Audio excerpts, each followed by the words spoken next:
Hi guys, welcome to episode 4 of All About That Reef.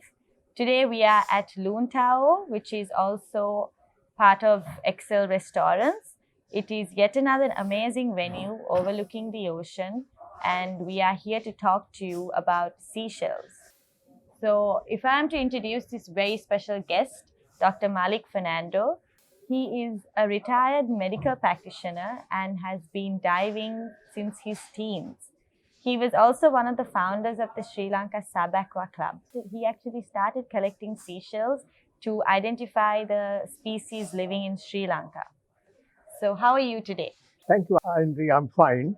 It's nice to be here. If I am to ask you, what's the difference between gastropods and bivalves? Yes, gastropods and bivalves are two classes of the big phylum Mollusca. Okay. And the Mollusca includes such widely different animals like octopus, squid, cuttlefish, nudibranchs, and a whole lot of others. So gastropods and bivalves are two groups that are related to the octopus and squids and so on. Okay, so what's the difference between Yeah, them? well, they are characterized because they have a hard calcareous shell around the animal. Okay. So all shells that you find on the beach have had animals living inside them. Okay. Now, the gastropods are the snails, like this. This is a gastropod shell, and as you can see, it goes round in a spiral as it grows. So it gets bigger and bigger and bigger during the growth. Whereas bivalves meaning two parts, two shells, is quite different. That is a bivalve. It's got two shells on either side, and the animal is inside. Now, this is a much larger one. They're different, they are related because the animal that lives inside, anatomically, has anatomical similarities. Even though when you look at them from outside, they look completely different types. That's the one other thing is that it's not only in the marine habitat, but we find different species in brackish water, different species in fresh water. Yeah, so they have and there are different freshwater habitats. bivalves as well. Yeah. And also there are land snails, lots of land snails, Yeah. many of them endemic in Sri Lanka. So they have different habitats as well.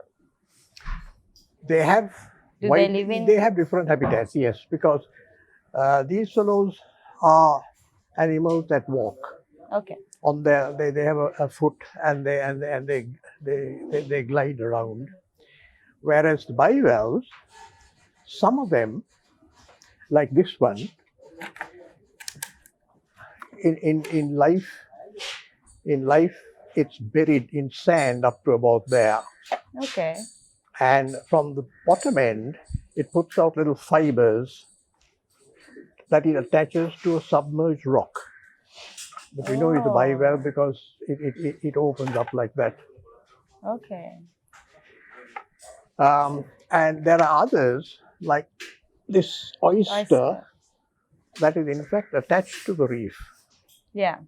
So that lives in one place, this lives in one place. And others like these, they live on the sand. And in fact, that big pile there and this one were some that came up with the sand that was extracted to so-called nourish the Mount Lavinia beach. Oh, right. This big pile was some of the shells that were collected from there. They live on the sand. Yeah. Some of them burrow into sand. And very adventurous types of bivalves actually burrow into the sand.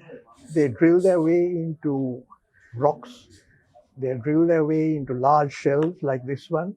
Oh, okay. And some of them drill their way into wood, floating wood, or mangrove trees that have their feet in the water.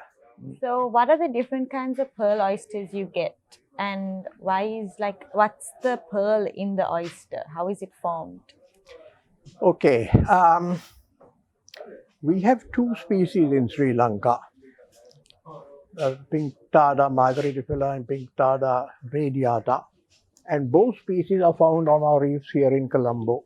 Okay. I haven't brought one because they're rather delicate and they're rather small. Yeah. There is another large one. Those are only about that size. But there's a very large one, like the size of a dinner plate, Yeah. which has been reported from Sri Lanka in an Indian journal. But I haven't seen any that have been collected here. These are the big ones that are farmed in northern Australia and other places where they make the cultured pearls. So the pearl is something that is secreted by the shell. These shells have, now this is part of an oyster, and Yeah. the inside they have this. This is an old one that's not shiny, but what's called nacre, which is the iridescent coating on the inside, which is secreted by the animal that lives there. Okay. And if a grain of sand or something, some foreign matter, gets into the two halves of the valve and irritates the shell, it starts secreting this same material around that bit of sand that came in. So that is the pearl. And the principle of pearl culture is where the shell is opened and a little slit made in the mantle and a little bit of something put in there as a nucleus around which the animal then secretes this covering. Right. So the difference between the natural pearl and the cultured pearl is that the natural pearl will have a tiny little nucleus inside it, like the size of a grain of sand, whereas the cultured pearl will have a larger nucleus with a thin coating of the pearl material outside. Okay. So why are tank shells so important? Why is it so valuable? I think they're also called hakbellas in Sinhala. They're called hakbella in Sinhala or sanku. Okay. They are important because they have been used in religious ceremonies by the Hindus as well as by the Buddhists, and now it has become part of our culture. Yeah. Any event has a man blowing the conch shell, and that this is a chank, and it's made into a trumpet by sawing off the tip there. Yeah. And then you can blow that. So why it's valuable is that it's also used for making ornaments. They slice them across like that, and when it's done in a particular way, you get a ring, which makes spangles, and then bits of these are cut and ornamented by carving them to make necklaces and rings and things like that. So the trade in manufactured value addition for chanks is in India. So we have a big fishery, a chank shell fishery in Sri Lanka, where they are collected and exported mostly to India. Okay. And there are actually, we have two species of you see the difference between these two. This one has a long, narrow spike, and this one is not. So some of these occur in some of the deep reefs off here, but mostly off the Basas and the south of Kirinda.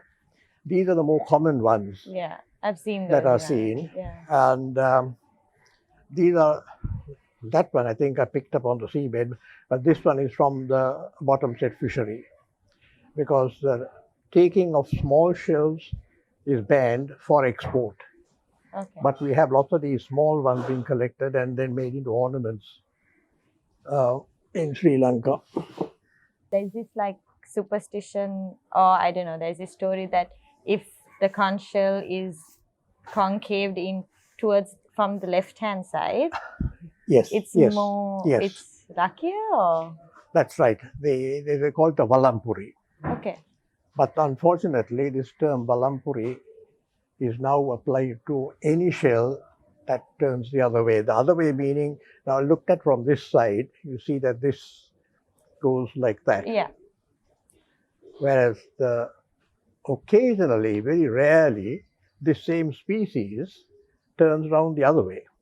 Yeah. So that when you look at it, the mouth, instead of being on this side, Is on the other side. is on this side. And that is what should be called the valampuri. Okay. And the reason, then the justification for calling that valampuri is based on old literature. In the Mahavamsa, there is a description where the valampuri were so valuable that they were used as gifts from the Sri Lankan king to kings abroad. Okay. And there it describes the Importance of- rotation. Okay. But unfortunately, it appears that the people who at that time looked at the rotation from this side. Oh. So that what's in the Mahavamsa is a right-handed shell, whereas we Right, talk about a yeah. left-handed valampuri. So which is more? But the point is that looking at old at paintings and illustrations and things, but these are so rare that they are very, very expensive. But unfortunately, there is a big scam going on in this country and also apparently in India, where an Atlantic species called busicon, that by nature turns in the contrary direction, Oh. is marketed in this country as valampuri. Oh. Okay. And there's an Indian website which even said that many of the temples in India have the busicon rather than the real valampuri, because they have to have one in there. Yeah. And it's not the chank that is the left-handed. So what are the conservation issues that rise in the seashell industry? The conservation issues, well, many years ago, a number of species of bivalves and gastropods were put on the protected list, protected under the Fauna and Flora Protection Ordinance. Like, can you read that up for me? Yeah, That one, sure. like this one. This is a rare one which I purchased from a vendor in Trincomalee. Okay. Bullmouth. It's beautiful. Yes. The bullmouth helmet. These are called helmet shells. And that one, which is a spider conch. Now, shanks are often called conches by people, but this is a different family. Okay. And this is what's called a spider conch, Okay. which is on the protected list. But these are caught literally by the hundreds on bottom-set fishing nets. Oh. And I haven't collected any of these live from the sea, Yeah. but all these come up from the trash piles on fishing wadias, Yeah. and they're there by the hundreds. So the conservation issues is that this is also one of the protected murex shells. It's a particularly beautiful one. Yeah. We don't often see them with such long spines. Yeah. The conservation issue is that, again, overfishing, over-collecting rather. Yeah. We have problems with our fisheries because of overfishing, and we can have problems with shells due to over-collecting. We had that problem with the ornamental fish trade, where certain easily collected tube worms were being depleted on this part of the coast. We know that because this is where we've been diving. Yeah. And some years ago, those were put on the protected list and they were banned. Now, the customs is very quick at checking on exports, but unfortunately, there's very little implementation of the protected list by other government agencies. So what do you think of the removal of shells from beaches? Does it damage ecosystems? I don't think so, because what gets washed up onto a beach like this out there, I haven't really studied it, but I can't imagine how that gets broken down, or if it just gets broken down, it'll be over thousands of years. Yeah. But picking them off at sea, Yeah. That, I think, can be deleterious because in the sea, with being pushed around by the waves, they will fragment and then they will release some of their calcium into the water, Okay. I should imagine. But frankly, I don't think there's a problem about people picking up things that are washed ashore. In fact, there are people who make a living out of it because they collect shells from the shore and then make them into ornaments. The smallest ones are made into necklaces and others are made into many things. Frankly, I think that is something that should not be frowned upon. Okay. But what is bad is the habit that a lot of the ornamental fish collectors have in collecting live shells that they see on the sea floor.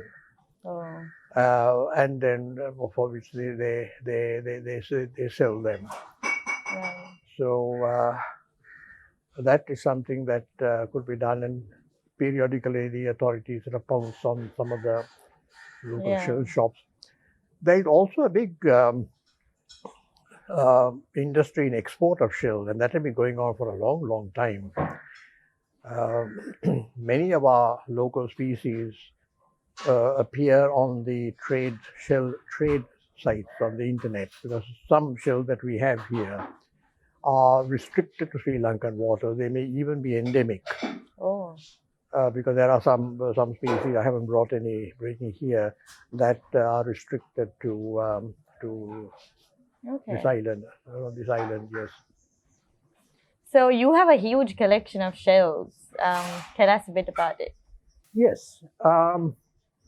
I have been since the lockdown, in fact, I've been putting up my website, and I've been putting all the descriptions of what all I have collected on the website. So that is a resource for anyone who wishes to identify shells. Yeah. Identifying from little pictures in books is difficult. So I have put up big high-resolution pictures as well as descriptions. And so far, I have been able to identify 45 families of bivalves. Wow. And my own collection of bivalves comes up to 323 species.